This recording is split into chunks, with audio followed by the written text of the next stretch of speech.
Sveiki! Šiandien gaminsime vyrų, tikrų vyrų, kietų vyrų omletą. Kad omletas būtų dar kietesnis, jo ruošimui nenaudosime jokių įrankių. Visų pirma, imame 3 kiaušinius. 2 turiu savo, o 1 imame iš lėkštutės. Kiaušinius išplakame.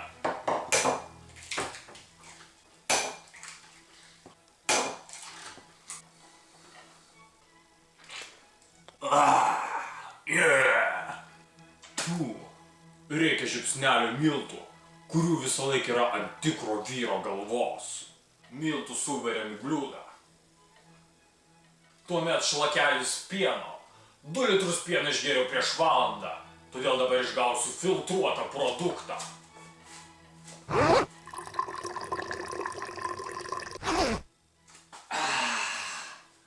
Pieną supilame į omletą. Reikia pomidorų. Tikri vyrai pomidorų nepjausto, o juos traiško. Va taip.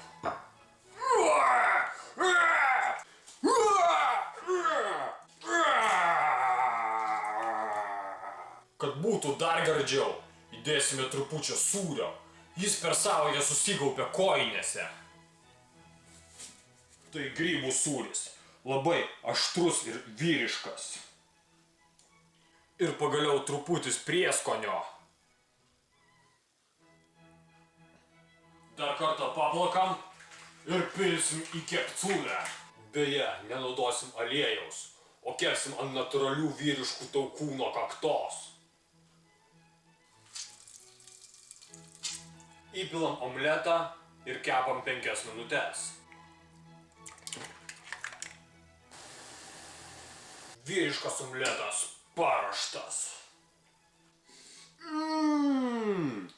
Užsikasime duonpelnio duoną. Skanaus.